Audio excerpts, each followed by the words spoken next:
the name itself malakas talaga ang dating may recall.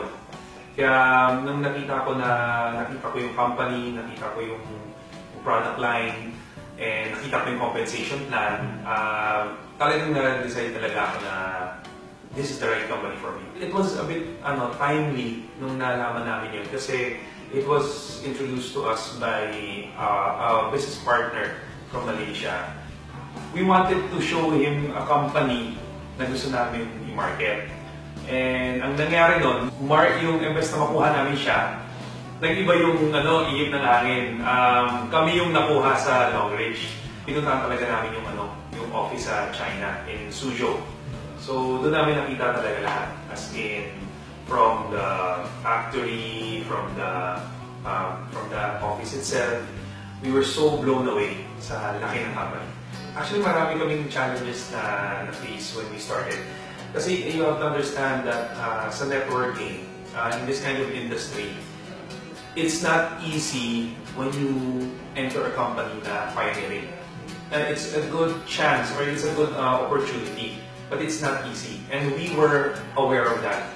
Yung pinapasok namin talagang maraming challenges. And honestly, we started off na sa garahe lang kami nagpe-present. Mainit, tapos sa garahe lang kami, you're presenting to 100 to 200 people. If you started with us, may possibility na hindi ka sumama. Kasi nga, nag-start lang kami para kami, ang dating na parang budol-budol lang. Pero we had that vision na everything starts from somewhere. Kaya nung nag-start kami sa garahe, alam namin na may pupuntahan na maganda. And true enough, bago matapos yung 2013, approximately around October, nagkaroon na rin tayo ng office. There are people who, to cease to believe sila. Sasama lang sa'yo pag may nakita ng office, pag may nakita ng may nangyayari sa company. And it was very fortunate kasi yung group namin, yung Fire.net, may attitude kami na we believe first and people will see. Actually, marami na bago sa akin si Longreach. Because of the problems we don't say problems, but we say concerns. So sa mga concerns na nadanasan namin, it made me a better person, it made me a better leader. Kasi parang nahasake. Kaya ngayon success, hindi siya nakukuha ng lahat ng tao. Kasi may pinagdadaanan talaga na failures, may pagdadaanan talaga challenges.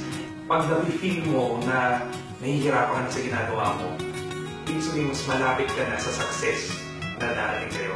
So, sa akin, just move on. Move forward. Dire-diretso na. Focus. Do what you love to do. Focus and share the business and the brand of Longreach. And believe me, success will come once that you are ready. Mag-join ka kasi baka maiwanan ka. The most painful thing in life is the pain of being left behind. So imagine mo, kami, may nangyayari ng resulta. What more kung mag-join ko pa sa amin? Honestly, there are people who still don't believe in Longreach. And I mean, whether you like it or not, even if they don't join us, we get paid. 5 years from now, definitely, we've already conquered the whole world. And 5 years from now, ang sarap kasi marami kami mga leaders, hindi na siguro nag-network sa ibang bansa, pero nagbabakasyon na rin kami.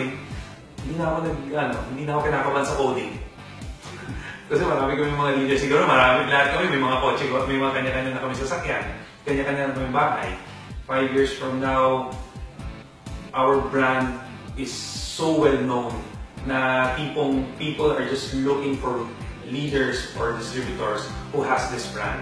Because definitely 5 years from now, they've used it, they loved it, and they want to be a part of it.